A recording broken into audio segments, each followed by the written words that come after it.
kita akan belajar untuk membuat data pelanggan dan data pemasok. Data pelanggan dan data pemasok itu kita mulai dari menu card file. Masih ingat ya, di Mayop itu ada beberapa menu besarnya seperti accounts, banking, sales, purchase, inventory, dan di sini ada card file. Jadi kalau kita mau membuatkan data pelanggan dan data pemasok, itu kita mulai dari card file. Kemudian di sini ada pilihannya card list. Kita klik. Jadi kalau kita ingin membuat yang baru, kita akan buatkan dengan tombol new di bawah, di kiri bawah. Itu ada tombol new. Jadi kalau kita lihat data yang kita punya, kita memiliki data pelanggan ada berapa? 2. Data pelanggan. Ada berapa di sana di data yang kita punya?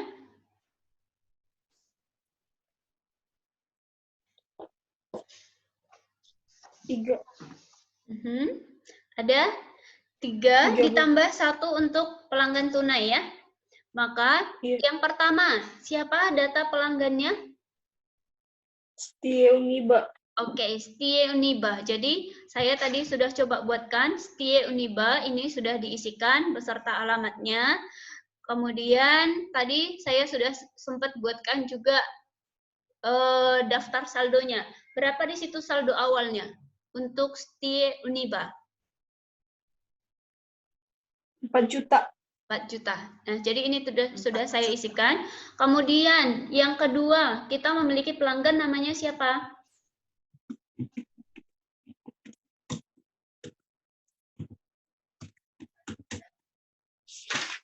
Estemik, Bu. Estemik ya. Oke, saldonya di Estemik itu saldonya ada berapa? Ada 3.500.000 dan ada 2.500.000. Nah, jadi kalau yang seperti ini dia berarti customer-nya di sini kelihatan 6 juta. Nanti saya tunjukkan dari cara membuat saldo awalnya. Nanti belakangan kita isikan. Saya akan buatkan dulu yang ketiga. Siapa nama pelanggannya? Kita buatkan yang baru dengan cara klik new tadi. Oke, siapa namanya? Unika. Unika. Kita ketikkan nama Unika di sini, kemudian kita enter. Oke, maka akan aktif tombol-tombol yang lain. Kita isikan data yang tersedia. Nah, jadi di sini adalah desainnya itu adalah company. Kemudian kita isikan data apa yang tersedia? Address ya, alamat di Jalan Setiabudi 479 Medan, kita isikan. Kemudian data yang tersedia berikutnya adalah nomor telepon, kita isikan 061 821 0161. Kemudian data yang tersedia berikutnya adalah kontaknya siapa? Kontaknya adalah Rudy. Rudy AMD. Oke. Nah, setelah ini tinggal kita okekan saja. Setelah oke, kita akan membuat daftar saldo awalnya. Saldo awalnya ada untuk Unika? Nggak ada, Bu. Nggak ada. Seandainya Unika punya saldo, maka kita akan masuk ke sini. Setup, balance. Nah, itu tadi ini kan pelanggan, berarti customer. Karena dia adalah pelanggan. Customer balances. Nah, di sini ada tersedia 3 customernya. Yang pertama, Setie Uniba. Kita klik seperti ini. Langkah berikutnya adalah add sale. Kalau mau buatkan saldo awalnya. Oke. Nah, kemudian berikutnya adalah Unika. Kalau misalnya ada, kita okekan. setup tadi balances, customer balance. Kalau misalnya ada, kita klik di sini, add sales. Oke, nah ini pilihannya ada keterangan seperti ini. Watch out. Your total outstanding invoices equal the balance of your link receivable account. Nah, jadi ini artinya apa? Jumlah dari data customer itu berarti harus sama dengan jumlah piutang. Oke, nah jadi kalau bisa kita lihat di sini total dari saldo awal pelanggannya, saldo awal customernya ini totalnya adalah berapa juta ini? Kalau ditotalkan 10 juta ya. Nah, jadi ini harus sama, ini tentunya sama dengan saldo yang piutang. Kalau kita lihat di sini account list, kita perhatikan di aset, di sini ada piutang usaha atau account receivable, yaitu 10 juta. Jadi artinya adalah yang 10 juta ini dari mana? Itu adalah sebagian dari Setie Uniba, yaitu 4 juta, dan 6 juta lagi adalah dari STMI. Makanya tadi ada peringatan seperti yang tadi. Tadinya saya mau nambah untuk Unika, misalnya saldonya. Dia otomatis nggak kasih. Kenapa? Karena saldo awalnya itu sudah pas gitu. Artinya kalau berlebih nanti juga dia akan beri peringatan. Oke. Itu caranya. Jadi yang tadi kita belajar cara untuk membuat daftar customer. Caranya masuk tadi dari card file, masuk ke card list. Oke, maka kelihatan di sini daftar customer-nya ada 3. 1 STI Uniba, STMIC, dan Unika. Lihat data customer. Oke, selanjutnya kita akan membuat data supplier. Supplier itu nama lainnya adalah pemasok. Berarti kita masuk ke kolom sini. Ini ada kolom supplier. Tinggal kita buat di sini klik icon new. Oke, data supplier atau sering juga disebut data pemasok. Sama ya, pemasok atau supplier. Yang pertama, apa namanya?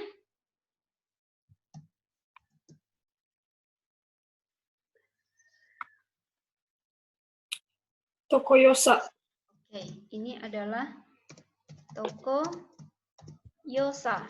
Oke, sudah kita ketikkan Toko Yosa, tinggal di enter saja. Kemudian kita isikan data yang tersedia. Data yang tersedia adalah yang pertama address atau alamatnya di mana? Jalan Merdeka. Oke, di Jalan Merdeka nomor 503.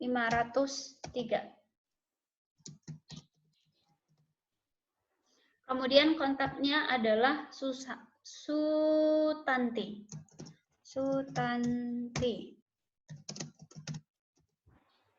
Oke. Tinggal kita buat oke.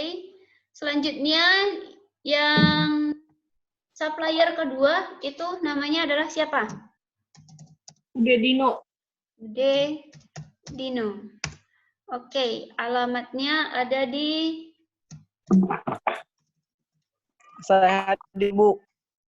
Jalan Sudirman.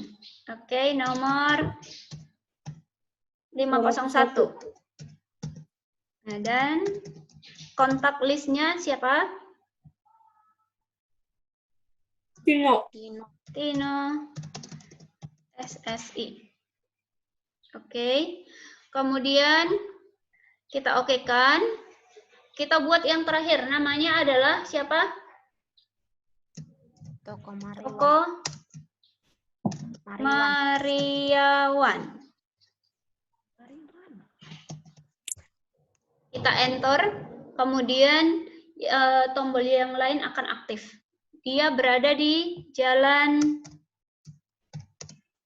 Sempurna.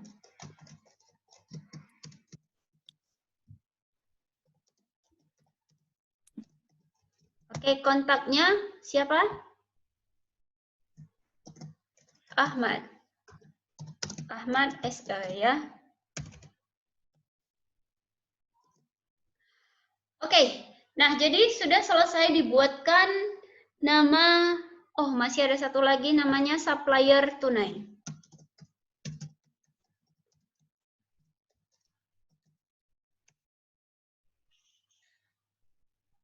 Oke, alamatnya bisa di mana saja.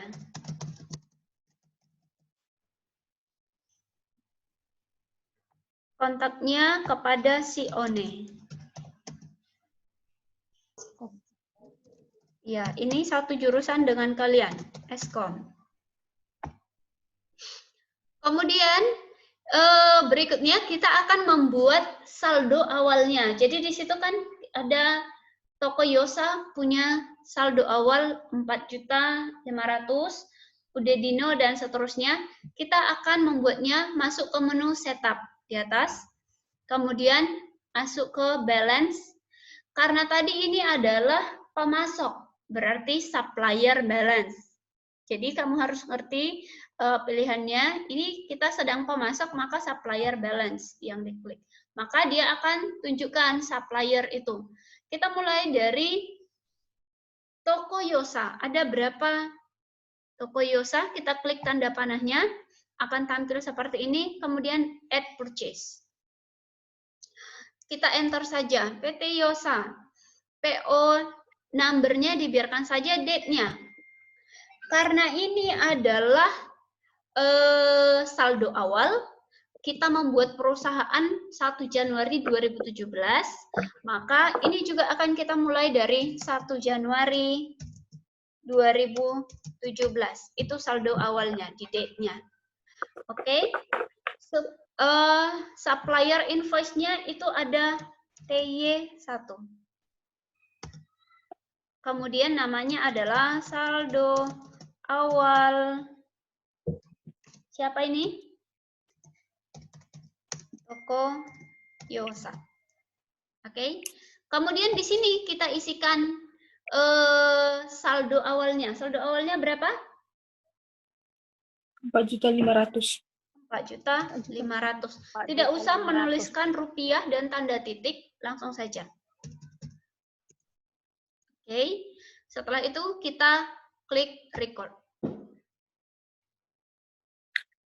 Oke, maka kelihatan di sini sudah ada saldo awal untuk toko Yosa 4.500.000. Kita close. Lalu masih ada lagi yang punya saldo awal, yaitu siapa? Oke, Dino. Oke. Nah, caranya juga seperti yang tadi. Kita masuk ke menu apa? Setup. Kemudian balance, supplier balances. Oke. Pilihannya adalah Udedino. Add purchase. Kita enter supaya yang lain aktif. Oke, date-nya sudah otomatis ke 1 Januari 2017. Supplier invoice-nya itu perhatikan, ada DI1, ada DI2. Kalau ada yang seperti ini, kita bisa isikan di sini, di job.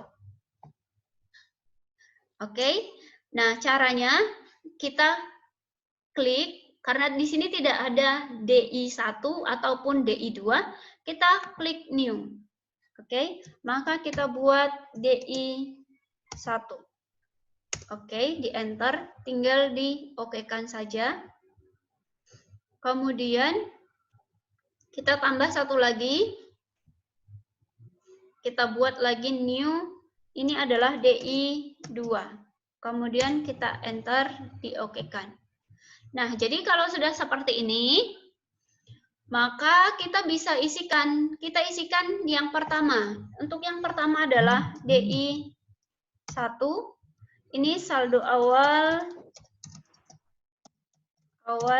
Udedino. Kemudian saldo awal Udedino untuk DI1 itu kan 4.500.000. Oke, kita pilih saja ini DI1, use job. Kita record dulu. Kemudian kita tambahi satu lagi. Oke. Nah, Jadi ini berarti DI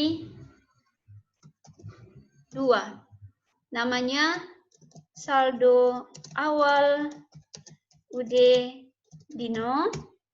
Kemudian kita isikan saldo yang kedua, yaitu 1 juta. Oke, kemudian kita pilih jobnya. Ini adalah DI 2. Sorry. Oke, ini harusnya adalah DI 2. Oke, tinggal di-record saja. Makanya berikutnya dia sebutkan, congratulations, your total outstanding purchase equal the balance of your link payables account. Nah, jadi ini adalah data supplier. Kalau namanya supplier berarti kita membeli kepada mereka. Kalau kita membeli, kemungkinan membeli secara kredit. Kalau kita membeli secara kredit, berarti kita punya utang. Nah, jadi yang tadi kita tuliskan tadi, itulah semua saldo untuk utang. Jadi kalau kita cek, Toko Yosa, kita punya utang ke Toko Yosa 4.500.000, kemudian ke Udedino 5.500.000, totalnya adalah 10 juta. Kita akan cek ke saldo utang. Maka di sini kita bisa masuk ke accounts, pilih account list. Nah, kita coba cek di kolom liability, ini utang usaha, totalnya 10 juta. Makanya tadi ada pop-up-nya itu muncul yang menunjukkan bahwa oke, saldo utang usaha sudah sama dengan saldo di daftar supplier atau pemasoknya. Oke? Nah, jadi itu caranya belajar untuk membuat daftar customer maupun daftar supplier. Berikutnya juga cara membuat saldo awal untuk customer maupun saldo awal untuk supplier.